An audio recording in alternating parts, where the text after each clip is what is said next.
제가 오늘 이제 제 카페에서 어떤 주부님이 이렇게 한번 이제 글을 쓰시더라고요. 지금 제 강의 크게 어려운 건 아니죠, 그러니까. 근데 이 강의를 또 어려운 학생들도 있어요. 제가 이제 보면은 되게 쉽게 받아들이는 학생들도 있고, 국사 베이스가 없음에도 불구하고 쉽게 받아들이는 학생들도 있고, 이걸 갖다 되게 어려운 학생들도 있어요. 근데 이제 이 강의가 어려울, 혹은 여러분 나중에 심화 과정 들어가가지고 그게 좀 어려울 수도 있어요. 실제로는 근데 기본 과정을 갖다 제대로 따라오시면 심화가 안 어려워요. 안 어려운데 어렵다고 느껴지신 학생들은 이걸 어떻게 극복하냐면 두 가지 방법이 있어요. 하나는 이 강의보다 더 쉬운 초등이나 중등이나 이런 강의를 듣고 기초 지식을 보완해서 이 강의를 갖다가 듣는 방법. 그 다음에 두 번째는 있죠. 이거를 갖다 반복하는 방법이에요. 근데 저는 두 번째 방법을 권하고 싶어요. 왜 그러냐면 제가 지금 가르치는 내용들이 지금 공무원 시험에 정말 최적화된 지식들을 가르치고 있어요. 실제로 기초 지식들을 몰라도 있죠. 이 강의 내용을 갖다 반복해서 들으시다 보면 조금씩 더 이해가 가게 돼요. 그래서 결국에는 한 2회독, 3회독 하다 보면 어느 순간인가 이게 그러니까 자연스럽게 이제 받아들이게 됩니다. 그러니까 그게 차라리 더 나아요. 그러니까 막 쓸모없는 지식들, 막 이런 배경 지식들을 갖다 배워가지고 공부 범위를 갖다 넓혀가지고 나중에 그 배경 지식을 바탕으로 해서 여기 돌아오는 것보다 있죠. 그냥 이제 기출 문제지 여러 번 구경하시고, 초기에는 절대 실력 안 되시는 분들은 풀려고 하지 마세요. 완벽하게 그냥 구경하는 것 자체가 공부예요. 빠른 속도가 중요해요. 속도감이. 모르는 건 내가 모른다 체크만 해놓고 빨리 넘어가십시오. 구경만 하고. 그리고 이제 이 강의를 문제집이랑 같이 이제 보시면서 있지 않습니까? 반복해서 보다 보면 저절로 이제 풀리게 돼요. 그러니까 그게 나아요. 왜 그러냐면 요 내용들, 제가 가르치는 내용들, 제 문제집에 나와 있는 내용들이 결국 시험장에서 여러분이 다루게 될 내용들이에요. 이거를 갖다 반복해서 여러 번 걸로 이제 반복을 통해서 이해도를 높이는 게 좋지, 막 이렇게 초등 이상한 영상 이런 것들, 이 배경 지식을 갖다 쌓으려고 하는 거, 그거는 조금 이제 시간이 많이 걸려요. 좀 비효율적인 강의예요. 그렇게 해도 되긴 됩니다. 되긴 되는데, 그거보다도 이제 이걸 갖다 반복해서 하는 게 훨씬 더 짧은 시간에 국사 수준의 시험을 갖다가 점수를 갖다 낼 수 있는 수준에 이룰 수가 있습니다. 그러니까 그래서 제가 예전에 이제 가르친 학생 중에 하나가 미대 출신이었어요. 미대 출신. 그러니까 공부를 갖다 거의 아예 안 해본 거죠. 그래가지고 수업은 되게 집중해서 잘 들어요. 재밌게 들어요. 고개를 끄덕끄덕 하면서 듣는데, 문제를 원래는 평범한 사람들은 조금 이제 어느 정도 공부를 해보신 분들은 바로 이제 배우고 바로 풀 수 있는 문제들 있지 않습니까? 근데 그 선지들을 갖다가 적용을 해가지고 OX를 갖다 판단하는 거를 갖다 초반에 거의 못 하시더라고요. 그러니까 근데 그분조차도 강의를 갖다가 반복해서 듣고 한 1년 정도 지나니까 있죠. 1년 정도 지나니까 그렇게 우수한 성적은 아니었어요. 근데 보통 한 85점 합격시험, 90점 합격시험에 거의 커트라인이 있지 않습니까? 90점 한 85점 정도 나오더라고요. 1년 정도 들으니까. 그만큼 이제 반복을 하니까 나오더라고요. 그래서 사람마다 분명히 학습 능력이라든지 이런 게 차이가 나요. 그래가지고 이제 자기가 학습 능력이 좀 부족하고 이렇다면, 응용력이 부족하다면 다른 사람보다 더 반복을 하세요. 오히려 그런 사람일수록 공부 범위를 갖다 넓히게 되면 있죠. 답이 안 나와버려. 오히려 이제 딱 지금 제 강의가 시험에 정말 이제 제가 봤을 때는 최적화돼서 이제 나오고 있으니까, 가르치는 거니까 이 내용들을 반복해서 듣고 있죠. 반복해서 적용을 시켜보세요. 그럼 언젠가는 문제 풀리기 시작합니다. 자, 그러면 이제 여론을 끝내고 있죠. 그 다음에 이제 다시 이제 시험 범위로 이제 들어가도록 하겠습니다. 자, 우리 이제 고대 신문제 쭉 연결해서 들어왔어요. 신라 때 골품제라는 아주 중요한 신문제 다뤘고요. 그 다음에 연결해가지고 더 중요한 고려와 조선의 신문제로 들어가겠습니다. 고려도 그렇고 조선도 그렇고 기본적으로 4계층의 신문제로 이루어져 있어요. 그래서 이 4계층의 신문제를 갖다 우리가 각각의 이 계층들을 갖다 고려와 조선을 갖다 비교하면서 전개를 하게 됐고요. 최상위 지배계층, 중간 지배계층, 그리고 양인, 상민, 평민이라 불리는 계층들, 그 다음에 이제 최하위 천민들. 그 중에서 이제 처음 지배계층을 갖다 배우게 될 건데, 지배계층은 솔직히 이게 정치사에서 나오지 사회사, 신분사에서는 잘 안 나와요. 그러니까 우리가 지금까지 정치사에서 배웠던 배경지식 바탕으로 해가지고 가볍게 한번 정리해 보겠습니다. 고려의 지배계층은 귀족이라 불려요. 문벌귀족이 대표적인데, 이 문벌귀족이랑 비슷한 사회적 지위를 가진 애들이 권문세족이라든지 무신들도 한때 그런 지위를 갖다 차지한 적도 있고, 그래서 이제 전반적으로 그냥 귀족이라고 부르는 거예요. 그리고 이제 이 귀족은 전반적으로 고려시대 때 왕족이라든지 오품 이상의 고위관리, 이런 애들을 갖다 부르고 있습니다. 그리고 이제 이 귀족들이 있죠. 어떤 특권들 어떤 방식을 통해서 그 시대의 주류가 되었냐, 기득권을 유지하였냐 하는 내용들을 갖다 배우는 거예요. 정치적으로는 뭐 과거, 음서, 선거 여러 가지 제도들이 있었지만 이 중에서도 가장 강력한 있죠. 귀족을 갖다 귀족으로 만들어주는 제도가 뭐였냐면 고려 때는 이제 음서라는 제도가 있었습니다. 음서를 모르면 고려를 모르는 거예요. 그 다음에 이제 경제적으로도 있죠. 이 귀족을 귀족으로 만들어주는 여러 가지 제도들이 있어요. 토지, 노비 뭐 이런 것들 많습니다. 그럼에도 불구하고 또 고려를 특징짓는 가장 강력한 경제적 특권, 공음전이라는 제도가 있었고요. 이런 제도들을 바탕으로 해서 귀족이 되는 거예요. 그리고 그 밖에 이제 사회적으로도 여러 가지 애들이 이제 특혜를 받았거든요. 보시면 이제 폐쇄적 통혼권, 그 다음에 이제 귀향은 이제 여러분 처음 들어보는 것 같네요. 한번 설명할게요. 귀향이 뭐냐면 귀족들에 대한 특별한 형벌이요. 일반인들이 만약에 범죄를 저지르지 않습니까? 그러면 손목이 잘리고 이렇게 갇혀서 수감돼가지고 몇 년을 살아야 되는 형벌을 갖다 죄를 저질렀어. 근데 귀족에 대해서는 야 너네는 귀족이니까 너네한테 그런 형벌 아니라 그냥 너네는 서울에 있지 말고 개경에 있지 말고 시골 너네 고향으로 돌아가 하는 형벌을 갖다 내리는 거예요. 그게 귀족들에 대한 특권적 형벌인 귀양이라는 형벌이 있어요. 요게 귀양이랑 달라요. 귀양이랑 달라요. 귀양은 있지 않습니까? 저기 유배지 사람이 안 사는 곳으로 보내는 거예요. 근데 귀향은 있죠. 귀족들의 고향, 본관으로 돌려보내는 특권적인 형벌이에요. 요 두 개 구별해 주십시오. 그 다음에 이제 조선의 지배계층인 양반으로 들어갈게요. 양반과 관련해서 여러분 하나 잡아야 되는 개념 중에 하나가 양반이라는 단어의 의미가 변했다는 거예요. 원래 고려와 조선 초의 양반이란 단어는 문반과 무반, 동반과 서반, 문반이 왕의 동쪽에 서고 서반이 왕의 서쪽에 서거든요. 얘들이 이제 무신, 문신 이렇게 되는 거예요. 이 둘을 합해서 양반하고 불렀던 거예요. 고려와 조선 초까지는. 그러니까 관리들을 갖다 부르는 명칭이었죠. 근데 이게 조선 시대 와가지고 있죠. 이 양반이라는 단어가 이제 단순한 문무 양반 관리를 얘기하는 게 아니라 그 가족 그리고 그 가족을 포함한 가문까지 포괄하는 있죠. 사족, 신분의 개념으로 의미를 갖다 바꾸게 되는 거예요.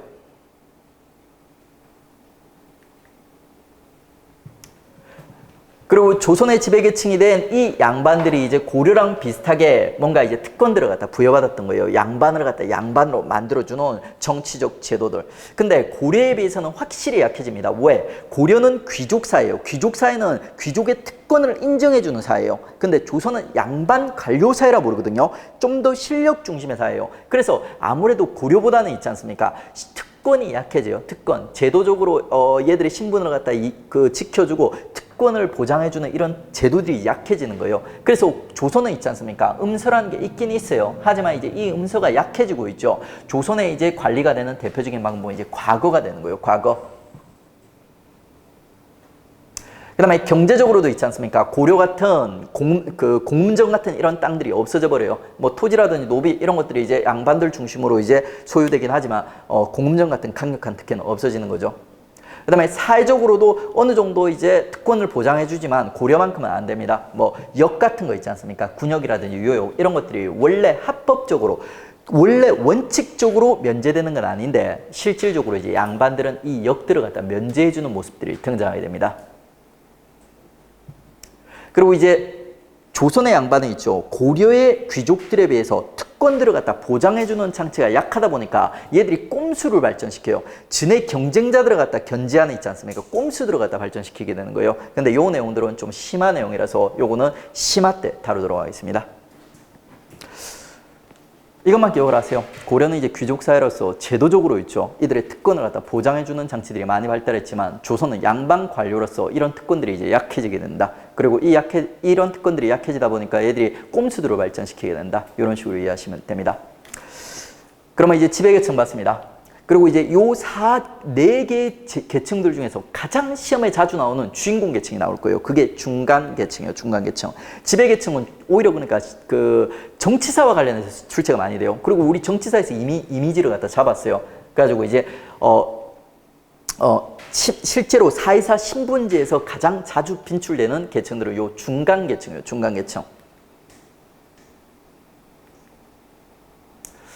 먼저 이제 고려의 중간계층, 중류에 대해서 한번 살펴보도록 할게요. 중류에는 있죠. 여러 가지 계층들이 포함이 되어 있어요.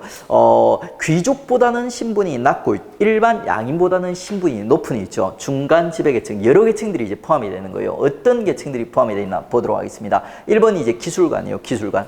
기술직 공무원, 기술직 관리를 갖다 얘기하는 거죠. 이 기술관이 중류로 갖다 대표하는 대다수의 중류입니다. 그 다음에 이제 2번 서리, 참류라고 불리는 애들이 있는데 얘들은 누구냐면 중앙관청에 있지 않습니까? 말단 행정실무를 보는 말단 관리들이요. 분명히 중앙에서 일하는데 말단 관리요. 말단 관리. 예전에, 지금은 아닌데 있지 않습니까? 예전에는 뭐라고 불렀더라?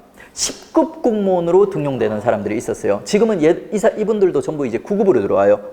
이 사람들은 뭐라고 부르는 명칭이 있었는데 지금 잘 생각이 안 나요. 걔들이랑 비슷한 거예요. 그러니까 그게 이제 서리 잡류입니다. 업무 보조를 하면서 말단 행정실무를 갖다 도와주는 이런 사람들을 갖다 고려 때 서리 잡류. 얘들도 중류로 봤고요. 그 다음에 고려 때 또 남반이라고 해서 궁중에서 실무를 보는 하급 관리들이 있었어요. 조선으로 오면 남반은 아예 언급되지도 않습니다. 남반은 이제 조선에서는 고난이 더 약해져가지고 거의 서리로서 그러니까 편입이 돼버려요. 서리랑 이제 뭉뚱그려서 같이 다뤄버립니다. 고려에서는 궁중 실무로 보던 남반을 갖다 별개의 존재로 또 다루게 되는 거고요. 그 다음에 이제 군반에서 군인들 중에 있지 않습니까? 장교보다는 좀 지위가 낮고 일반 있지 않습니까? 양인, 번상병보다는 신분이 높은 하급 군인들이 있어요. 걔들을 갖다 군반. 그 다음에 영리는 있죠. 교통, 통신 같은 거 관리하는 요런 이제 관리들. 얘들도 좀 천대받아가지고 중간 계층으로 보고 있어요. 그 다음에 이제 5번 별표해 주세요. 향리. 제일 중요한 계층입니다. 자, 고려의 향리에 대해서 여러분 이미 개념을 잡고 있어요. 그러니까 지방을 갖다가 통치하던 수령이 없는 지방을 실질적으로 통치하던 계층들이 있다고 했어요. 그 향리 중 가장 상위 향리들을 갖다 우리는 호장, 부호장이라고 불렀거든요. 호장, 부호장이라는 명칭부터 해서 요 향리를 갖다 정확하게 이제 정의를 해주시고요. 그 다음에 이제 이 고려의 향리들은 힘이 있었다고 했어요? 없었다고 했어요? 힘이 있었다고 했죠. 그러다 보니까 국가적 차원에서 얘들을 갖다 인정해주고 얘들에게 월급을 갖다 주는 거예요. 그게 바로 외역전이라고 했습니다. 외자는 지방을 뜻하는 거예요. 지방을 다스리는 애들에게, 지방에서 역을 다하는 애들에게 외역전을 준 겁니다.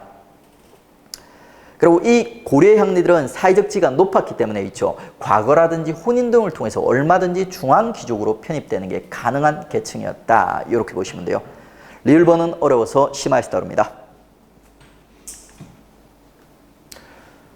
그 다음에 이제 이 중류들의 전반적인 특징을 보면 하급관리 뻔하죠. 그 다음에 이제 직역을 세습하는 모습들을 갖다 보였다. 이런 것들 가볍게 잡아주시면 되고, 그 다음에 향리의 등급이 있는데 이거 외울 필요 없어요. 그러니까 나중에 심화가도 외우라고 안 합니다. 근데 적어도 이제 9번 8번 가장 최상의 향리들이거든요. 얘들 호장, 부호장이 향리를 갖다 상징하는 존재들이다. 그 정도는 여러분이 알아두셔야 돼요. 관련된 사료고요. 그 다음에 이제 이 고려 때 보셨던 중류 있지 않습니까? 이거를 갖다 조선이랑 이제 비교해야 돼요. 구별해야 돼요. 그 고려랑 조선의 차이점들이 주로 시험의 포커스가 되게 되는 거예요. 1번 원래 조선에서도 고려에서도 가장 대다수고 가장 주류를 차지하는 중인계층이 기술관이거든요. 근데 기술관은 의외로 출제 빈도가 좀 낮아요. 왜 그러냐면 고려랑 조선이 차이가 없어요. 성격이 너무 뚜렷하고 고려랑 조선이 비슷하다 보니까. 그 다음에 서리도 고려랑 조선이 거의 비슷해요. 그러니까 뭐 경아전 혹은 서리, 잡류라고 불리는 애들인데 중앙관성의 말달 똑같습니다. 그 다음에 군교도 있죠. 다를 게 없어요. 군반이랑 똑같아요. 영리도 마찬가지고. 자, 새롭게 등장한 애 하나 있죠. 토관. 조선초 있죠. 국경선을 확장하는 과정에서 여진족 족장들에게 토관이라는 하급 관직을 갖다 줬습니다. 그리고 이제 얘는 특징이 뭐냐면 상피제의 예외라는 거. 여러분 상피제 뭔지 기억나시죠? 원래는 그 지역 사람을 그 지역 관리로 임명을 안 해요. 그러니까. 근데 이제 요 여진족, 그 지역 여진족으로 갖다 통제하기 위해서 그 여진족 족장을 갖다가 토관이라는 하급 관직을 준 거예요. 그래서 이제 상피제의 예외가 되는 존재가 토관이라고 했습니다. 출제 빈도가 높진 않지만 일정 수준 이상 출제되고 있어요. 그 다음에 이제 주인공 둘이 등장합니다. 조선의 향리와 조선의 이제 서얼이에요. 고려 향리도 별표를 쳤는데 이 향리가 왜 중요하냐면 고려의 향리와 조선의 향리가 완전 다르게 되는 거예요. 고려의 향리는 실제로 수령급이었어요. 수령급. 근데 조선에서는 조선 초에 100% 수령이 파견되게 되죠. 그러면서 이 향리가 수령의 똘마니로 있죠. 전락하게 되는 거예요. 중앙에 육조가 있지 않습니까? 육조랑 비슷하게 이호, 예병, 형 해가지고 방, 뒤에 방자를 붙여서 이방, 호방, 예방 뭐 이런 식으로 해가지고 육방으로 수령을 보좌하는 존재로서 전락하게 돼버리는 거예요. 이제는 월급 줄까요? 안 줄까요? 안 줍니다. 국가적 차원에서 얘들을 갖다가 힘을 약화시키고 수령한테 힘을 실어주려고 했던 거예요. 그렇기 때문에 이제 월급도 안 주고 수령한테 얘들을 갖다가 이제 똘마니처럼 부리도록 했던 거예요. 그렇게 몰락해버리는 조선의 불쌍한 향리들. 그 다음에 이제 서울 보겠습니다. 서울도 중요한 이유가 뭐냐면 고려 때는 있죠. 서울이 중류가 아니었어요. 그러니까 아빠의 신분에 따라서 아들 둘째 부인이고 셋째 부인인 건 상관없이 있죠. 아빠의 신분에 따라서 자식들의 신분이 결정이 됐던 거예요. 근데 조선에 와서는 있지 않습니까? 태종 때 서울차대법을 만들고 이거를 갖다 성종 때 경국대전에 박아버리면서 서울들을 갖다 차별하기 시작했던 겁니다. 이 차별당한 서울들이 있죠. 일반적인 양반보다는 사회적 지위가 낮아. 그런데 일반적인 또 양인보다는 또 신분이 높아. 그래서 얘들이 이제 중인으로 편입되게 되는 거예요. 얘들을 갖다가 이제 양반들이 어떻게 차별했냐면 문과를 못 보도록 했어요. 사회적으로 가장 승진할 수 있는 가장 높은, 가장 좋은 있죠. 길인 문과라는 길을 갖다 막아버린 거예요. 하지만 양심은 있었는지 문과, 잡과는 가능하도록 해줬습니다. 동시에 문과 작가로 서울이 관직에 진출하더라도 있죠. 한품제, 뭔지 알죠? 이제 한품제를 갖다 걸어가지고 승진의 한계를 갖다 또 걸었고요. 그러니까 양반들이 생각했을 때는 이 서울들이 전에 가장 강력한 라이벌이라고 생각을 했나 봐요. 이 서울, 중인 중에서도 특히 있지 않습니까? 서울에 대한 견제를 갖다 강화하는 모습을 보여줘요. 다른 중인에 대해서는 있죠. 법적으로 문과를 못 본다 이렇게 하지는 않았어요. 실질적으로 문과를 되게 보기 어렵게 만들어놨어요. 중인들 있죠. 그런데 서울은 그냥 법적으로 야 너네는 문과 절대 못 봐 하면서 못을 박아놨어요. 어떻게 보면 그래서 중인 중에서 제일 억울한 계층이 서울이라고 보시면 돼요. 원래는 나는 차별받지도 않았는데 차별받기 시작했고 그 다음에 다른 중인들보다 훨씬 더 심하게 차별을 받았던 계층, 그게 이제 서울입니다. 자, 이렇게 해서 우리 이제 그 중인들의 이제 조선의 중인들의 이제 범주 살펴보셨고요. 그 다음에 이제 조선 중인들의 일반적인 특징을 볼 건데 제가 가로 열고 서울은 제외해놨죠. 왜? 서울은 일반 중인이랑 성격이 좀 달라요. 그러니까 가지고 기술관을 중심으로 한 일반 중인들이 이런 성격을 가지고 있었다 이렇게 보시면 돼요. 전문직이나 하급 행정직에 종사하면서 직역을 세습하였다. 그 다음에 같은 신분 내에서 혼인하였다. 관청과 가까운 곳에 거주하였다. 그 다음에 이제 한품제 적용을 받았다. 이런 내용들 자연스럽죠.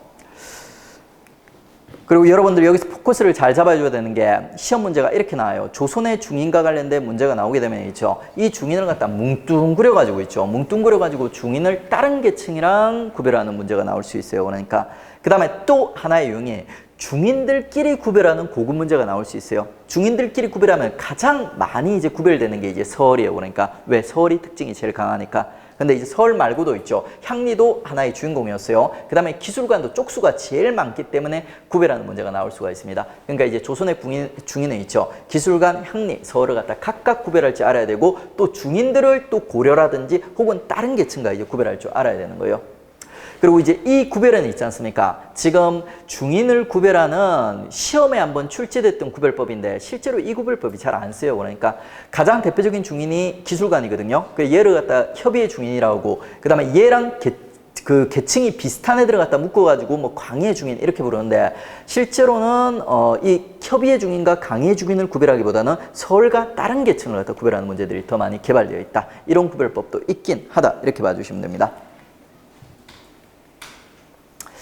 뭐 기술관, 서울 등과 관련된 사료니까 한번 읽어보십시오. 자, 그러면 이제 우리 고려와 조선의 신분 계층 중에서 가장 시험에 빈출되는 이제 중간 계층 정리했습니다. 그 다음에 이제 상민, 양인 계층 한번 정리해 보겠습니다. 고려의 양인은 기본적으로 이제 농민이 중심이요. 그리고 농민이랑 사회적 지위가 비슷한 있죠. 세금 열심히 내는 상인, 수공업자 이런 애들이 이제 고려의 양인을 갖다 구성을 했습니다. 그리고 이제 이 고려든 조선은 기본적으로 농본사이기 때문에 농민들을 갖다 이 세 명 중에서는 가장 대접을 해주는 거예요. 그 말은 이 둘은 농민에 비해서 좀 차별을 갖다 받았다는 거고요. 그리고 이제 얘들이 국가 이제 근간을 이루는 애들이에요. 양인들. 얘들이 이제 국가 이제 세금을 내는 거예요. 세금을. 조세와 공납과 여기라는 우리가 배웠던 세금들. 그리고 이제 이 세금을 내는 대가로 이제 권리를 갖다 부여받는 거예요. 어떤 권리를 부여받냐면 과거에 응시해서 사회적으로 신분 상승을 할 수 있는 권리를 갖다 이제 부여받게 되는 거예요. 근데 얍삽하게 있지 않습니까? 실질적으로는 신분 상승을 갖다 되게 어렵게 해놨어요. 그러니까. 근데 이제 일단 이제 길은 보여주는 거죠. 실제로 저렇게 과거 음식에서 올라가는 경우도 있어요. 근데 거의 없습니다. 실질적으로. 그 나중에 이제 조선의 꼼수를 갖다 우리가 보게 될 건데 어떤 식으로 꼼수를 쓰냐면 법적으로 농민들도 문가를 볼 수 있어요. 근데 문제는 뭐냐면 있지 않습니까? 이 문가를 보려면 사대부 양반들이 뒤에서 보증을 해줘야 돼요. 보증은. 근데 보증을 안 해줘요. 왜? 얘가 과거에 합격했다가 영모 같은데 연루가 되지 않습니까? 보증 선 사람들이 같이 책임을 지는 거예요. 그래서 실질적으로 중인도 그렇고 요 양인들도 그렇고 있죠. 양반으로 신분 상승하는 게 거의 실질적으로는 이제 힘든 사였어요. 그러니까 말만 법적으로만 제도적으로만 구멍을 갖다 열어준 거예요. 사람들한테 희망만 준 거죠. 그러니까. 그 다음에 여기서 가장 포인트가 된 거 1번, 3번은 거의 상식적인 내용이고 있죠. 실제 시험에 포인트가 되는 거는 2번이요. 별표해 주세요. 고려의 백정. 자, 고려의 백정이 어떤 애들을 얘기하냐면 있죠. 직역이 없이, 그러니까 관직이 없이, 관직에 등용되지 않았다는 거예요. 관직이 없이 농업에 종사하는 평민. 그러니까 우리가 알고 있는 일반적인 농민 있지 않습니까? 양인 농민들을 고려 때는 백정이라 불렀던 거예요. 백정. 근데 이게 조선에 가면 의미가 바뀌게 되는 거예요. 그래서 시험에 나옵니다. 이제 조선 보도록 하겠습니다. 조선도 똑같아요. 뭐 농민, 상민, 수공업자, 그리고 기본적으로 이제 농민들에 비해서 상인 수공업자는 차별받았고, 그리고 얘도 유해잡직이라는 하위관직에 나갈 수 있긴 했다. 이런 내용들 가볍게 보시면 되고, 세금 내고 과거를 볼 수 있는 권리를 갖다가 가지고 있었다. 이것도 똑같아요. 차이점으로 시험에 나온 포인트는 요거예요. 백정의 의미 변화. 고려 때는 직역이 없는 양인 농민, 일반적인 농민들을 얘기했어요. 근데 조선시대 와가지고 세종이란 인물이 이걸 갖다 바꾸려고 했던 거예요. 도살업자들 고려시대 때 화척, 양수척이라고 불리던 애들이 있었는데 얘들이 정착을 못하고 이렇게 방황을 하면서 사람들한테 이제 차별을 갖다 받더라는 거예요. 그래서 세종이 얘들이 보니까 차별받는 것도 되게 불쌍해 보이고 있죠. 동시에 얘들을 갖다 정착시키게 되면 국가에서 또 세금을 거둘 수가 있죠. 그래가지고 얘들을 갖다 정착시키려고 시도를 했던 거예요. 그래서 세종이 이제 명령을 내렸습니다. 뭐라고? 앞으로는 요 화척, 양수척을 갖다 정착을 시켜가지고 얘들을 갖다 이제는 화척, 양수척이라고 경멸하는 의미로 부르지 말라는 거예요. 부르지 말고 얘들도 너네랑 똑같이 일반 농민이랑 똑같이 백정이라 부르면서 사이좋게 너네 둘이 같이 지내봐라 하면서 명령을 내렸던 거예요. 근데 이 백정, 고려의 원래 백정, 농민들이 보니까 이것들을 보니까 너무 기분이 나쁜 거예요. 그러니까 어떻게 저 짐승 같은 것들이랑 우리랑 같이 살고 같이 백정이라 불릴 수가 있습니까? 이렇게 얘기가 됐던 거예요. 근데 왕명이니까 거절할 수 있어요, 없어요? 못하죠. 그러니까 가지고 결국 얘들이 어떤 꾀를 쓰게 되냐면 야, 그러면 앞으로 저것들을 갖다 백정이라 부르고 우리가 백정하지 말자 이렇게 돼버린 거예요. 그러면서 백정의 의미가 바뀌게 되는 겁니다. 원래는 농민이었는데 이제는 화척, 양수척, 소, 돼지 잡고 있죠. 고기를 갖다 파는 이런 천안이라는 피를 보는 직업을 갖다 이루는 명칭으로 백정의 의미가 변화되게 되는 겁니다. 자, 다음에 이제 고려도 그렇고 조선도 그렇고 있죠. 야, 분명 양인이에요. 양인 법적으로. 근데 차별받는 양인들이 있는 거예요. 그러니까 걔들 한번 확인해 보겠습니다. 고려에는 있죠.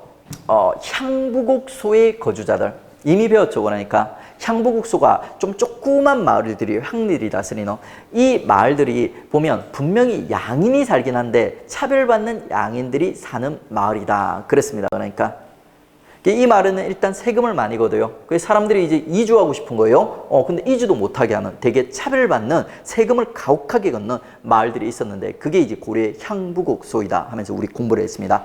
먼저 향부곡이 하나의 세트예요. 그 다음에 또 소가 또 성격이 다릅니다. 향부곡은 있죠. 일단 농업에 특화된 마을이에요. 농사를 열심히 지어서 농산물을 갖다 세금을 빡세게 내는 마을. 그 다음에 형성된 시점이 소와 또 달라요. 얘는 신라 때 형성이 됩니다. 그 다음에 소는 있지 않습니까? 수공업에 특화된 마을, 수공업 강업에 특화된 마을로서 고려 때 등장한 마을이에요. 근데 이제 이 마을들이 특징이 세금도 많이 내고 이주도 제한되고 있죠. 양인들, 차별받는 양인들이 사는 마을이라 가지고 성격이 비슷해 가지고 얘들을 갖다 묶어 가지고 있죠. 향부곡소 이렇게 이제 부른 겁니다. 그 다음에 그 외에도 고려시대 때 있죠. 실양역천이라고 해서 직업이 천한 애들이 있어요. 직업이 천한 애들. 하는 일이 천한 애들. 그래서 양인이지만 천대를 갖다 받았던 애들이 있어요. 얘들을 갖다 여러분 애울 필요는 없어요. 근데 이 신량역천의 명칭에 보니까 뒷글자가 무슨 글자가 많이 들어가요? 무슨 글자? 척자, 간자가 들어가는 거 보이시죠? 일명 척간이라 부릅니다. 척자와 간자가 고려시대 사람들이 멸시하던 직업들에 이제 붙였던 용어예요. 그래서 척자, 간자가 들어가면 얘들은 차별받던, 고려시대 때 차별받던 애들이었구나 하면서 이렇게 보시면 돼요. 우리가 아까 봤던 백정 있지 않습니까? 화척, 양숙척도 척자가 들어가죠. 사냥, 도사라 하는 애들. 그리고 이 신량역천 중에서도 있지 않습니까? 신량역천 중에서도 제일 천시받던 사람 대접을 갖다 못 받던 애들이 있었는데 걔들이 누구냐면 이동생활하는 애들이요. 한 곳에 정착해서 살지 못하고 이동생활하는 애들. 사냥, 도살업자, 그 다음에 유랑극단. 사냥꾼들은 사냥하러 막 돌아다니는 거예요. 그리고 멧돼지라든지 사슴 같은 거 잡으면 그 고기를 갖다 이제 파는 거예요. 정착하지 않다 보니까 얘들은 국가의 관적이 있지 않습니까? 호족에 등록되지 못하고 그러다 보니까 부역에 동원되지 못하고 세금을 내지 않는 거예요. 그러다 보니까 양인임에도 불구하고 사람 대접을 갖다 못 받았던 애들이에요. 보니까 가장 차별받았던 애들. 자, 다음에 이제 조선 보겠습니다. 조선도 이제 비슷한데 미묘하게 좀 달라져요. 조선은 일단 향부국수가 소멸이 돼요. 여말, 손초에 향부국수가 소멸이 됩니다. 그 다음에 고려 때 신량역천에 있었죠. 이 신량역천과 거의 비슷한 애들이 등장하는 거예요. 그게 칠반천역이라 해서 가장 천안이 있죠. 7가지 역을 갖다 맞는 애들이 있어요. 그게 이제 칠반천역이 돼요. 그 다음에 이 칠반천역 지금 외우지 마세요. 요거는 이제 나중에 심화 때 제가 대략 이런 직업들이 있다 한번 체크해 드리겠습니다. 일단은 이제 칠반천역 고려 때는, 조선 때는 가장 천한 역을 갖다 7개로 정하였다. 그리고 이 7개 역보다 더 차별받는 애들이 있어요. 아까 봤던 우리 백정 있지 않습니까? 그 다음에 광대, 무당, 사당 이런 애들이 있어요. 요런 애들은 있지 않습니까? 아예 그러니까 거의 천민화 시켜버려요. 조선시대 때는. 양인이 아니라 천민화 시켜버린다. 자, 이렇게 해서 이제 우리 양인까지 다 살펴봤어요. 그 다음에 이제 제일 쉬운 이제 천민 들어가겠습니다. 천민은 여러분이 이제 아까 보셨듯이 천민은 일단은 주인공인 노비예요. 그러니까 조선 후기에 뭐 이런 이제 광대라든지 백정이라든지 이런 애들이 천민화 되긴 했는데 비주류예요. 그러니까 얘들과 관련해서 시험 문제 문구 나오는 거는 요 정도 문구예요. 얘들이 조선 후기에 천민화 되었다. 이 정도예요. 보통 이제 천민하면은 우리는 이제 노비를 갖다 다루게 될 겁니다. 노비. 고려와 조선의 이제 노비에 대해서 다루도록 할게요. 근데 고려와 조선의 노비가 크게 차이가 안 나요. 거의 비슷해요. 그러니까 그래서 고려와 조선의 노비를 갖다 다룰 때는 두 개를 갖다 묶어서 다루고 했습니다. 노비를 공부할 때는 일단 여러분이 크게 공노비와 사노비를 갖다 구별해야 돼요. 구별하는 방법은 뻔하죠. 그러니까 공노비는 누구 노비예요? 국가노비, 사노비는 개인노비. 그 다음에 또 공노비, 사노비를 갖다 또 각각 분류를 해야 돼요. 어떻게 분류를 하냐면 자, 주인이랑 같이 사는 노비, 그러니까 공노비면 국가랑 같이 사는 노비, 관청에 소속돼서 사는 노비, 그 다음에 따로 사는 노비, 독립해서 따로 사는 노비. 그래서 이제 공노비 같은 경우는 같이 사는 노비를 입영노비, 공영노비. 근데 정확하게 명칭 외울 필요 없이 그냥 감으로 때려잡으면 돼요. 그 다음에 따로 사는 노비는 외역노비, 외고노비 이렇게 불러요. 그 다음에 이 따로 살기, 여러분이 노비라면 주인이랑 같이 살고 싶겠어요? 아니면 따로 떨어져서 자유롭게 살고 싶겠어요? 떨어져서 자유롭게. 그 자유롭게 살기 위해서는 몸값을 내야 되는 거예요. 몸값을. 신공이라는 몸값을 갖다가 납부하는 노비라고 해서 납공노비 이렇게도 부릅니다. 납공노비. 보시면 이제 공영노비, 입영노비는 관청에서 이제 복무하고요. 그 다음에 이제 10세에서 16세까지, 16세가 되면 이제 면천해준다, 은퇴시켜준다는 거죠. 그 다음에 이제 외고노비는 역시 이제 신공 납부하고요. 그 다음에 양인과 비슷한 생활을 하였다. 그리고 이제 60세가 되면 면천시켜준다. 요런 내용. 사노비도 기본적으로 비슷해요. 그러니까 솔고노비. 여기서 여러분 착각하면 안 돼요. 여러분 영어를 잘하는 학생들이 착각할 수가 있어요. 솔고의 솔자를 갖다 야 솔로 할 때 솔자에서 혼자 사는구나 이렇게 생각하면 안 돼요. 그러니까 솔자가 따를 솔자예요. 주인을 따라서 거주하는 노비. 주인과 함께 거주한다. 그 다음에 외고노비는 똑같죠. 신공내고 따로 사는 노비. 이렇게 보시면 돼요. 자, 여러분이 이제 이번 생을 갖다가 살면서 좀 죄를 많이 지었어요. 그래서 죽고 나서 이제 염라대왕 앞에 갔어요. 염라대왕이 물어보는 거예요. 야, 너는 다음 생에 공노비로 태어나고 싶니? 사노비로 태어나고 싶니? 이렇게 물어보면 여러분 뭐 하고 싶다고 해야 돼요? 공노비가 좋아요? 사노비가 좋아요? 사노비? 공노비가 좋아요. 왜? 면천이 있어요. 60세 면천. 그 다음에 자, 공노비 중에서 야, 너 그 입영노비 하고 싶니? 외고노비 하고 싶니? 하면 뭐 해야 돼요? 외고노비. 왜? 혼자 따로 살 수 있으니까. 요 정도만 이제 구별할 줄 알면 노비에 대해서 이제 완벽하게 마스터한 겁니다. 어려운 포인트들이 없어요. 자, 그 다음에 이제 노비의 이제 지위와 관련된 내용들. 노비는 기본적으로 매매 상속 증여의 대상, 개와 고양이랑 똑같다는 거죠. 오늘날에. 그 다음에 사람 대접을 못 받으니까 의무가 있을까요? 없을까요? 국역의 의무. 없겠죠. 그러니까 얘들은 세금 안 내요. 그러니까. 그 다음에 이제 노비와 관련된 법들 몇 개 배워보도록 하겠습니다. 일단 노비의 소유권을 결정하는 법. 그게 이제 천자수모법이에요. 천한 자식은 있죠. 어미를 따른다. 어미의 주인을 따른다. 이런 거예요. 그러니까 주인이 다른 A와 B 노비 사이에 노비가 생기지 않습니까? 그러면 여자 노비의 주인을 갖다 따른다는 거예요. 그 다음에 이제 신분을 결정하는 법. 그러니까 한 명은 노비고 한 명은 양인이에요. 그러니까 그 사이에 아기가 태어났을 때 어떻게 얘를 노비로 볼 건지 양인으로 볼 건지 그 결정 방법에 대한 논의예요. 그게 이제 일천즉천법입니다. 둘 중에 하나라도 있죠. 노비면 노비로 만든다. 자, 노비를 늘리는 방식이에요? 줄이는 방식이에요? 늘리는 방식이에요. 조선 전기까지만 해도 사람들이 노비에 되게 관심이 많습니다. 노비를 하나로 늘리기 위해서 이런 일천즉천법 이런 제도를 갖다 만들었던 거예요. 이 정도까지 이제 보시면 됩니다. 그러면 이제 노비와 관련된 그리고 이제 세종과 관련된 내용. 세종이 이제 노비 사랑이 지극했다고 했죠. 그래 장령실 정사품으로 만들어주고 그 다음에 노비에게 출산과 그 다음에 노비 사용 금지하였다. 이건 정치사에서 우리 다 배운 내용이에요. 자, 그리고 이제 4번은 심화해서 챙기도록 하겠습니다. 문제 풀어볼게요. 고려시대 귀족의 특징에 대한 설명으로 옳지 않은 것은 귀족 세력은 왕족을 비롯하여 5품 이상의 고위 관료가 주류를 형성하였다. 어떻습니까? 정확한 표현이고요. 5품 이상 귀족의 자제는 음서를 통해 관직에 진출할 수 있었다. 역시 맞고요. 5품 이상 공음전이 지급되었으나 세습할 수 없었다. 어때요? 공음전의 가장 강력한 특징이 뭐라고 있어요? 세습 가능하다. 그 다음에 향리의 자제가 과거나 통혼을 통하여 귀족 사이에 편입되기도 하였다. 역시 고려에 대한 특징이죠. 조선에서는 이게 가능할까요? 불가능할까요? 양반의 편입 가능할까요? 불가능할까요? 향리가 불가능해요. 실질적으로. 그 다음에 왕족 고위 귀족들 사이에 폐쇄적 통혼권이 이루어졌다. 고려의 특징 중에 하나였죠.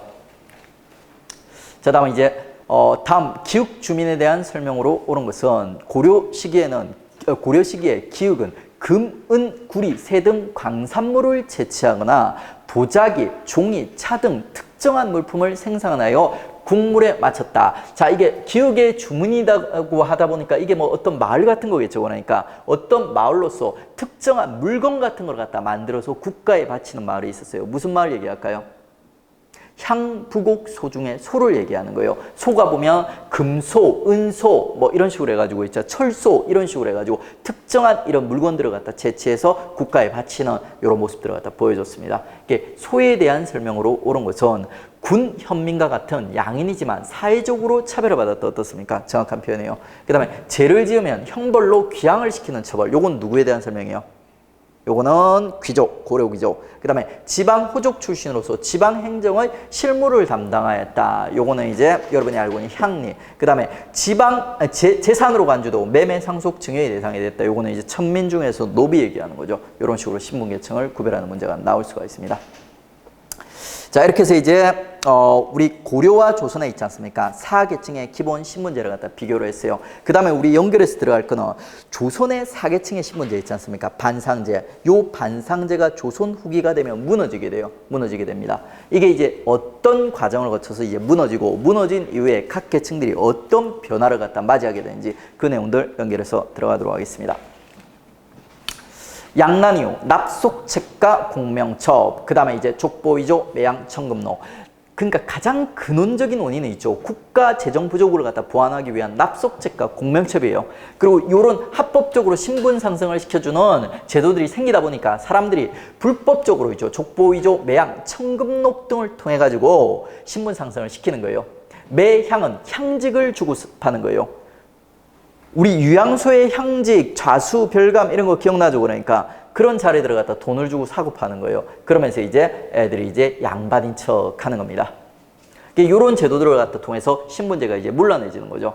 그 다음에 동시에 있지 않습니까? 조선 후기 가면 상품 화폐 경제가 어마어마한 규모로 성장한다고 있죠. 그러면서 이제는 사람들이 신분을 보는 게 아니라 경제력을 갖다 보는 시대가 이제 열리게 되는 거예요. 이런 시대가 열리면서 신분제가 이제 무너지고 동료되게 되는 거죠. 요게 이제 공명첩이에요. 요게 관직 이름이거든요. 관직 이름. 요 관직 이름에 누구누구 이름을 쓰는 칸에 있지 않습니까? 이름을 쓰는 칸에 공란으로 비워놓은 거예요. 그래서 공명, 이름을 비워놓은 첩, 요렇게 부르는 겁니다. 이걸 돈을 주고 사서 관리가 되는 거예요. 자, 그러다 보니까 이제 양반층 있죠. 상민층. 크게 이제 변해가게 되는 거예요. 양반은 숫자가 엄청나게 늘어나거든요. 그리고 이제 그 숫자가 늘어나는 과정에서 있죠. 양반 사이에 계층 분화가 생기게 되는 겁니다. 건반, 그 다음에 또 뭐예요?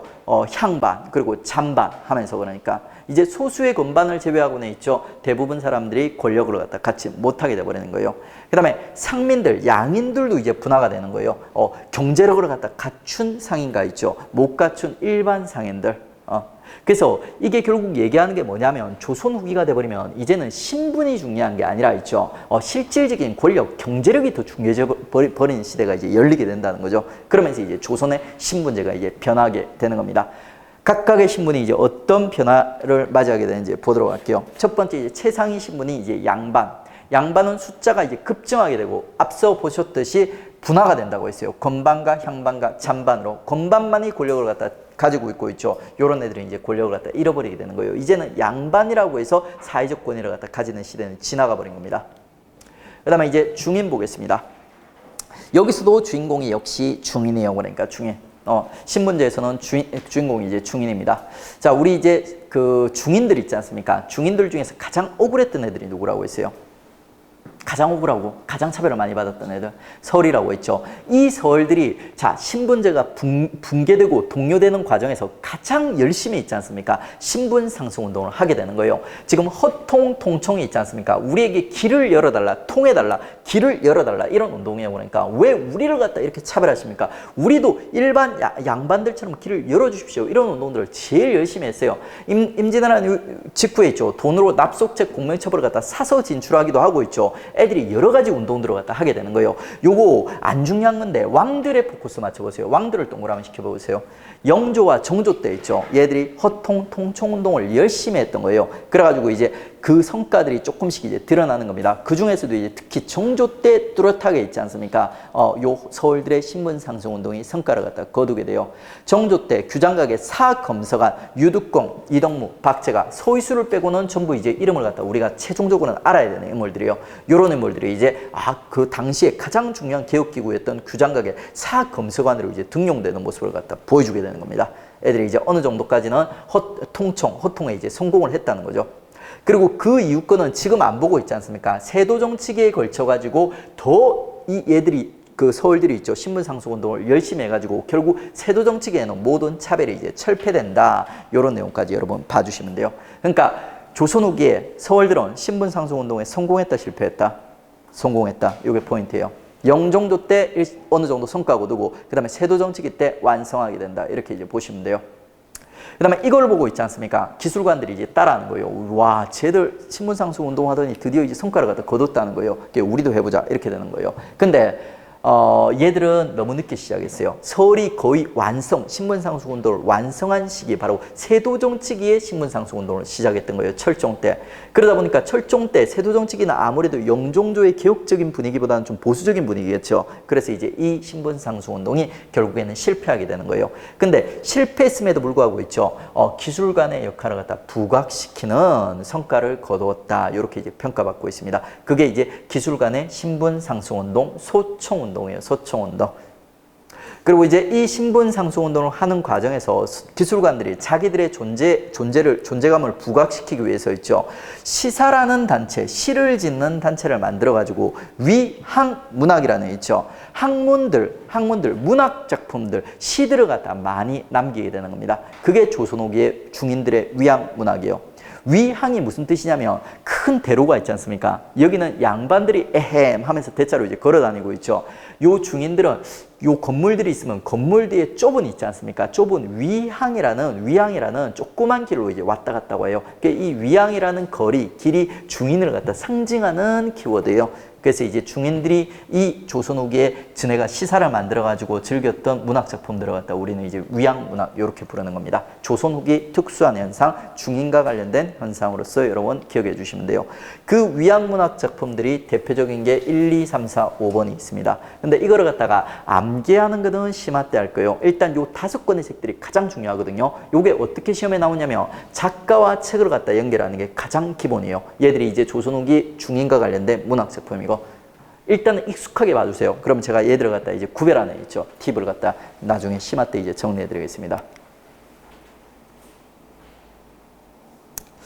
다음에 이제 상인들도 이제 전반적인 흐름 보면 뻔해요. 그러니까 우리 양반층이 엄청나게 늘어난다고 있어요. 조선 후기 가면 심한 경우는 있죠. 조선 전기 양반이 5에서 10% 정도였는데 이 양반이 한 동네에 가보면 한 60%, 70%까지 늘어난 동네도 있는 거예요.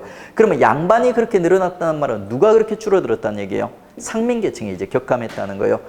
이 상민계층이 이제 양반으로 신분 상승을 했던 루트를 보시면 일단은 합법적으로 납속책 공명첩을 통해서 양반이 되기도 하고 있죠. 그 다음에 불법적으로 족보 위조, 매입, 매합, 향한, 청금록, 조작 이런 걸 통해서 양반이 되기도 했다는 겁니다. 그 다음에 이제 노비도 조선 후기 가면 감소됩니다. 감소되는 방법은 여러 가지요. 납속책, 군공, 납속책을 사가지고 양인이라든지 양반이 되기도 하고 그 다음에 공을 세워가지고 신분 상승을 하기도 하는 거예요. 그 다음에 또 도망가가지고 신분 상승을 하기도 합니다. 예전 드라마인데 한 10년 됐나? 10년은 안 된 것 같아요. 한 5, 6년 된 드라마인 것 같아요. 추노라는 드라마 혹시 기억나세요? 그 추노에 보면은 막 노비들이 도망가가지고 양반 행세하고 일반인처럼 사는 모습 나오지 않습니까? 그 추노가 그게 그 넌픽션은 아닌데 있죠. 그 추노가 상정했던 그 시대 상황이 있지 않습니까? 거의 대략 인조 때쯤이에요. 조선 그 임진을 한 직후에 인조 때쯤 요쯤이에요. 요 시기까지는 실제로 추노가 있었다고 합니다. 근데 그 시대가 지나가 버리고 있죠. 숙종 영종조 때쯤 돼버리면 사람들이 더 이상 추노를 안 해요. 그러니까 추노를 안 하는 이유가 사람들이 노비에 대해 가치를 갖다 못 느끼기 시작하는 거예요. 왜? 조선 후기 가면 기적의 농법, 이양법 도입되죠. 사람들이 돈이 있으면 어디에 투자를 해요? 이제 토지에 투자를 해요. 그러니까 그래서 조선 후기가 되면 있지 않습니까? 이제 노비를 갖다 줄이는 정책들이 등장하기 시작해요. 사람들이 노비의 매력을 갖다 못 느끼면서 일천즉천법이었죠. 원래 부모 중 한 명이라도 노비면 노빈 정책 이걸 갖다 썼어요. 근데 조선 후기 가면 있지 않습니까? 영조 때 노비 종모법이 나와요. 야, 이제는 노비는 있지. 아빠의 신분 안 보고 무조건 엄마 신분 따라서 신분이 결정된다. 이렇게 바꾼 거예요. 이전인 일천즉천법에 비해서 노비의 수를 늘리는 정책이에요? 줄이는 정책이에요? 이전이랑 비교해야 돼요. 줄인 정책이죠. 이전에는 부모 중 하나가 노비면 무조건 노비. 근데 이제는 무조건 엄마의 신분을 따른다. 이렇게 해버린 거예요. 그 다음에 심하게는 있지 않습니까? 순조 때 가버리면 국가가 소유가 있는 공노비, 관노비들을 갖다 대부분 해방시켜버리는 모습을 갖다 보여줍니다. 공노비를 납공노비로 초기에 전환했다가 이것들이 납공을 잘 안 내요. 그러면 그냥 다 내보내버려요. 그러니까 공노비 해방, 순조 때, 순조 즉위 초에 이런 업적이 있게 되는 거예요. 그러니까 이제 사람들이 이제 더 이상 노비에 관심이 이제 없어진다는 거예요. 그러면서 이제 노비의 수도 자연스럽게 격감. 이렇게 이제 조선 후기의 신분제가 이제 우리 무너지는 모습 보셨습니다. 양반 계층이 이제 늘어나고 다른 계층들은 다 이제 양반화 돼가는 거죠, 애들이. 그러니까 관련된 문제 한번 풀어볼게요. 다음 중 조선시대 신분제에 대한 설명으로 옳은 것을 모두 고르면 기억번 법제상 양인과 천민으로 구별되었다. 맞아요, 들려요? 법제상 양천제. 맞아요, 들려요? 맞죠? 그러니까 실질적으로는 반상제. 중인도 신분층으로 정착되었다. 어때요? 초기에는 반상이었어요. 근데 이 반중에 세력이 약한 애들을 갖다 또 중인으로 차별했다 했죠. 맞습니다.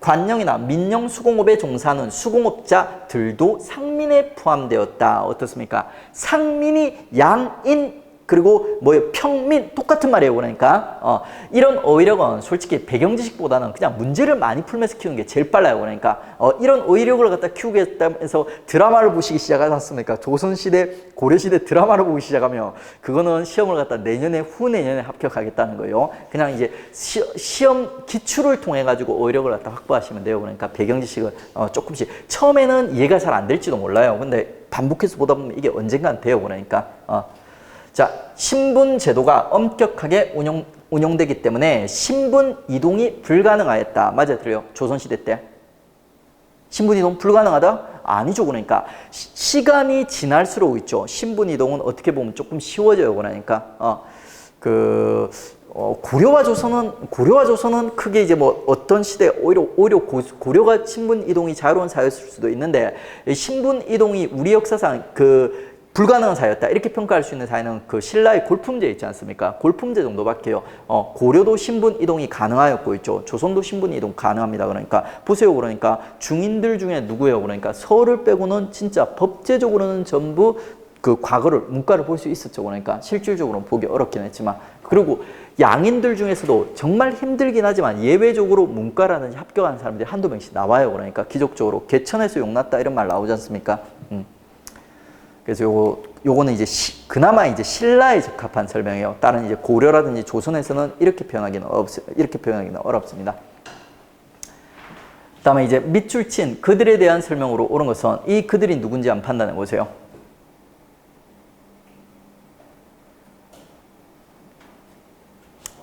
그들 누굴까요? 서울이에요. 그러니까 자, 자식이 되어서도 아버지라 부르지 못한다 이런 얘기 나오죠. 아버지라 부르지 못한다는 홍길동의 피맺 친한 홍길동이 서울이지 않습니까? 자, 그러면 이제 이 서울에 대한 설명으로 옳은 것은 근데 이제 이게 여기서 문제가 이렇게 나왔지 않습니까? 그러면 여러분 조금 이제 두 가지 가능성을 상정하셔야 돼요. 자, 이 서울이 포함되어 있는 중인에 대한 문제일 수도 있어요. 조선의 중인에 대한 문제. 그 다음에 또 혹은 이게 그러니까 서울 중에서도 중인 중에서도 서울을 구별하는 문제일 수도 있는 거예요. 두 가지 가능성을 다 염두에 보고 선제를 보셔야 돼요. 선제에서 결국에는 결정이 납니다. 남반으로 불리며 중류층으로 분류되었다. 관련 없죠. 고려 남반. 고려에서 이제 궁중에서 활동했던 애들. 그 다음에 이제 문과, 무과, 잡과 등 과거응시가 금지되었다. 맞아요, 틀려요? 서울에 대한 설명. 서울은 문과만 금지가 되었어요. 문과만. X. 그 다음에 직역을 세습하고 같은 신분 안에서 혼인하 있다. 이거는 중인인데 서울은 이게 해당 안 된다고 했죠. 그 다음에 이제 수차례에 걸쳐 집단으로 신분 상승 운동을 전개하였다. 어때요? 요게 이제 정답이 되는 거죠. 이게 만약에 틀리고 이게 뭐 양반이라든지 평민이라든지 천민이 나왔다면 3번이 정답이 될 수도 있어요. 이거를 갖다 중인이랑 연결해가지고. 근데 이제 일반적으로 서울은 있죠. 중인과 구별해서 문제가 나오는 경우도 많다. 요렇게 이제 두 가지 가능성들 다 염두에 두시고 문제를 갖다 풀어가십시오. 자, 이렇게 해가지고 이제 우리 신분제 가장 사회사의 가장 중요한 주인공이 이제 신분제와 관련된 내용까지 다 정리를 했습니다. 그 다음에 이제 가족제도 한번 들어보겠습니다. 가족제도 이것도 되게 쉬우면서도 있죠. 쉬우면서도 빈출되는 주제예요. 제가 틀을 아주 예쁘게 잡아드릴 테니까 이 틀에 따라서 이제 여러분 잘 정리를 갖다 해두십시오. 일단 가족제도는 있죠. 크게 여러분 틀을 이렇게 잡으십시오. 조선 전기 있죠. 조선 전기까지 고려와 조선 전기까지가 성격이 비슷해요. 그러니까 어떤 성격이냐면 있죠. 종래 전통 가족 질서를 갖다 유지하는데 이 종래 가족 질서가 남녀가 좀 평등한 성격이에요. 중국이랑 비교했을 때 남녀가 평등하다. 그리고 이 이후에 조선 후기랑 비교했을 때 남녀가 평등한 가족 문화. 고려 조선 전기까지가. 그 다음에 조선 후기로 가면 있지 않습니까? 성리학적 종법 질서, 성리학적 질서가 가족 내부까지 투영이 되는 거예요. 그래서 아들 중에서도 큰 아들 중심에 있지 않습니까? 새로운 가족제도가 이렇게 형성되게 되는 거예요. 나중에 여러분들 조선전기와 고려를 구별할 줄 알아야 돼요. 구별되는 포인트가 몇 가지가 있습니다. 근데 기본적으로는 이제 고려와 조선전기는 비슷하다. 요거를 갖다 한 세트로 보고 조선전기까지의 가족제도와 조선 후기의 가족제도를 구별할 줄 알아야 되는 거예요. 자, 먼저 이제 제사와 상속과 관련된 내용들, 고려 조선전기까지는 있죠. 불교라든지 도교의 영향을 받은 제사 방식, 그러니까 고려식 제사 방식이 유행을 했다는 거예요. 그리고 이제 남녀가 상대적으로 이제 평등하다고 했어요. 그렇기 때문에 큰아들 혹은 아들이 제사를 갖다 독점하는 게 아니라 번갈아가면서 균등하게 분담을 갖다 하는 거예요. 그렇기 때문에 제사를 균등하게 부담하기 때문에 재산 상속은 어떻게 할까? 역시 균등하게 상속을 갖다 하는 겁니다. 보통 제사에 따라서 재산을 갖다 상속하게 되거든요.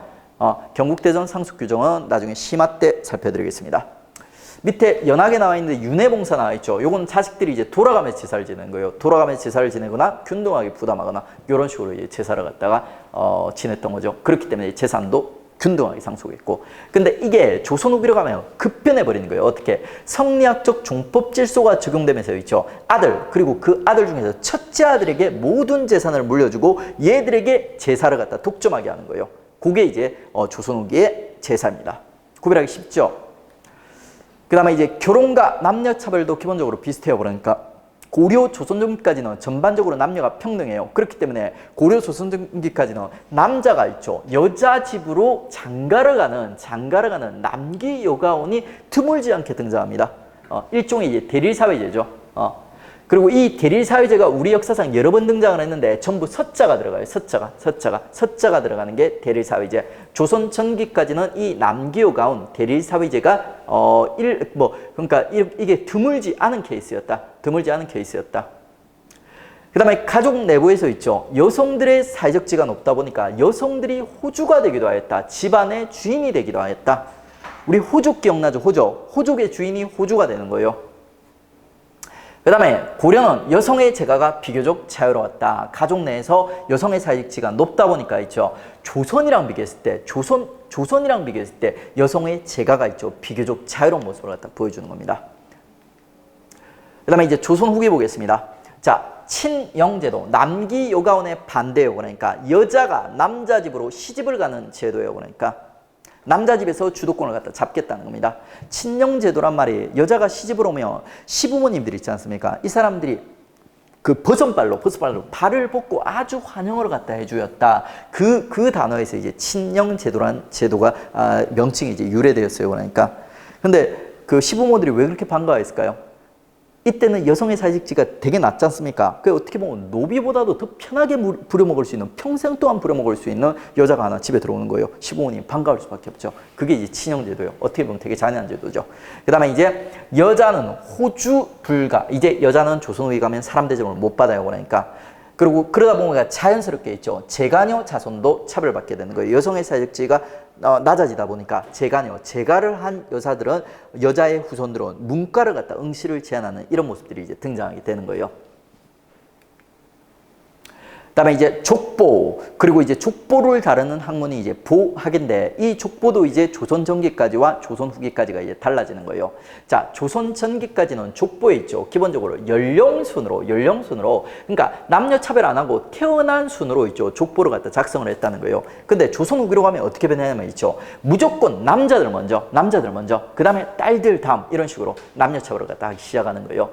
그다음에 조선 전기까지는 있죠. 외손주, 딸의 아들, 딸들도 있죠. 족보에 기록을 해줬어요. 외손도 손주라는 거예요. 근데 이제 조선 후기로 와버리면 있죠. 외손주는 기록을 안 해요. 그러니까 딸들을 차별하는 거죠. 그 다음에 조선 전기까지는 있죠. 외손도 손주이다 보니까 만약에 아들이 없다면 있죠. 딸이나 외손자가 제사를 지내는 모습 보여줍니다. 그래서 양자 입양을 갖다 잘 안 해요. 그러니까. 근데 조선 후기로 가버리면 있지 않습니까? 양자 입양이 일반화됩니다. 딸만 있는 경우는 무조건 양자를 갖다 입양하는 이런 모습들이 이제 등장하게 되는 거죠. 되게 자연스럽죠? 굳이 외워야 될 필요가 없죠? 적용하시면 돼요. 그 다음에 이제 적서차별. 고려까지는 적서차별을 갖다 안 했어요. 안 했다기보다는 있긴 있었지만 있지 않습니까? 서울 들어갔다 아주 심각하게 얘들이 과거를 못 본다든지 이런 식으로 이제 법제적인 차별은 없었습니다. 그러니까. 근데 이제 이게 조선 후기로 가버리면 적서를 갖다 엄밀하게 구별하고 있죠. 서울 들어갔다 차별하는 모습들. 하지만 이제 그 서울들에 대한 차별이 이제 조선 후기에 또 없어지는 모습도 이제 등장하게 됩니다. 이런 식으로 고려와 조선 후기를 갖다 구별해 주십시오. 자, 그 다음에 이제 고려와 조선 전기에 있죠. 그 밖에 이제 가족 제도에서의 특이점들을 몇 개 챙겨보겠습니다. 고려 같은 경우는 종실들이, 왕가 있지 않습니까? 왕가의 근친혼이 유행하였다. 기본적으로.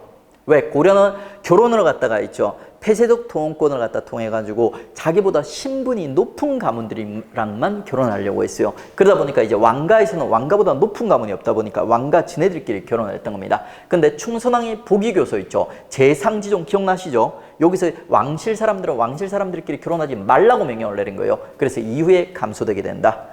그 다음에 이제 원간섭계.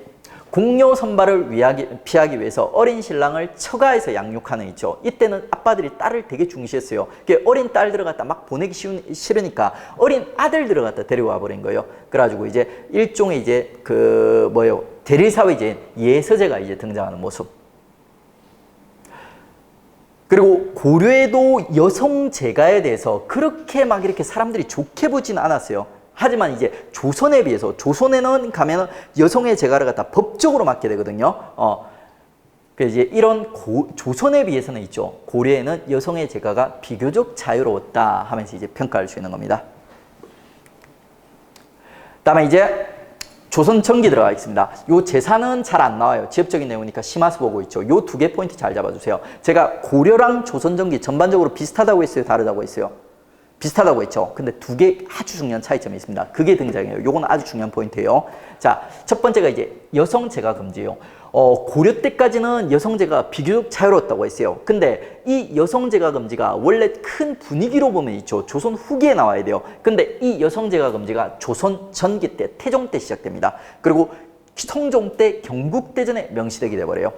그 다음에 또 적서차별도 일종의 여자차별이에요. 여성차별이에요. 그렇기 때문에 이것도 원래는 조선 후기에 나와야 돼요. 근데 예외적으로 있지 않습니까? 이것도 조선 전기 때, 태종 때 시작돼서 성종 때 경국대전에 명시되게 되는 거예요. 요 두 가지 예외를 잘 잡아주세요. 그러니까 그래서 이거 태종 때부터 우리 정치사부터 제가 강조를 했어요. 그러니까 이거 암기하는 팁이 뭐라고 했어요? 이 두 개 다 여성차별의 일종이라서 원래는 조선 후기에 나와야 된다. 근데 태종이라는 인간이 있지 않습니까? 그 방석이 엄마 신무왕후한테 한이 맺혀가지고 방석이와 방석이 엄마한테 한을 풀기 위해서 이런 법 들어갔다 제정했다고 했어요. 방석이가 서얼이에요. 서얼차별. 그 다음에 방석이 엄마를 재가녀로 기억해달라고 했어요. 원래는 둘째 부인 재가녀가 아니에요. 그러니까 그렇게 기억하면 아주 쉽게 조선 전기에 왜 이런 제도가 나왔는지 기억할 수 있다고 했습니다. 다음 이제 문제 풀어보겠습니다. 자, 다음 자료에 나타난 시기의 가족 제도의 특징으로 옳은 것은 보기에서 모두 고르며 지금은 남자가 장가들면 여성 집에 거주하니 이거 뭐예요? 그러니까 남교관이죠. 그 다음에 막 장인들이 뭐 이렇게 부모랑 같다, 뭐 이렇게 장인 장모의 은혜가 부모의 은혜와 똑같다 이렇게 얘기하죠. 요거는 이제 고려 조선 전기의 가족 문화예요? 아니면 조선 후기의 가족 문화예요? 고려 조선 전기. 그러니까 지금 여러분 고려 조선 전기를 굳이 구별하려고 하지 마세요. 그러니까 이 두 개는 일단 한 세트예요. 만약에 이걸 구별하는 문제가 나오면 그때 가서 고민하시면 돼요. 두 가지 제도. 두 가지 제도를 갖다 염두에 두고 일단 이제 고려 조선 전기까지 남녀가 상당히 평등하던 요 시기의 선지라는 걸 알 수 있습니다. 그러면 이제 그때에 대한 설명으로 옳은 것은 재산은 자녀들이 돌아가면서 지냈다. 맞아요? 틀려요? 맞죠? 그 다음에 북의 중심의 족보를 편찬하고 동성마을이 이루어졌다. 어때요 이거는? 북의 중심의 족보가 언제예요? 조선 후기죠. 그 다음에 이거는 동성마을은 우리가 언제 확인했냐면 향촌의 세력구도에서 사림들이 있지 않습니까? 조선 후기에 약화되는 과정에서 지네끼리 동성마을, 양반마을을 갖다 만들어가지고 지네끼리 양반 대접해주면서 지냈다고 했어요. 이것도 조선 후기 현상이에요. 그 다음에 태어난 차례대로 호족의 기재, 남녀 차별하지 않았다. 고려 조선 초기. 그 다음에 아들이 없을 때는 양자를 들이지 않고 딸이 제사를 지냈다. 어떻습니까? 요것도 이제 고려 조선 전기 때 이렇게 되는 거죠. 그러니까 그래서 이제 기읍, 디귿, 리을이 지금 요 시기 때, 그리고 이제 니은은 조선 후기 때 이렇게 되는 겁니다. 그리고 이제 여기서 정말 어려운 문제로 나오면 조선 초와 고려 후기를 갖다 구별하는 문제가 나올 수 있어요. 근데 그런 문제는 이제 우리 심화가서 접근하도록 하죠. 기본적으로는 이제 고려 조선 전기 그리고 이제 조선 후기를 구별하는 문제가 주로를 이루게 됩니다.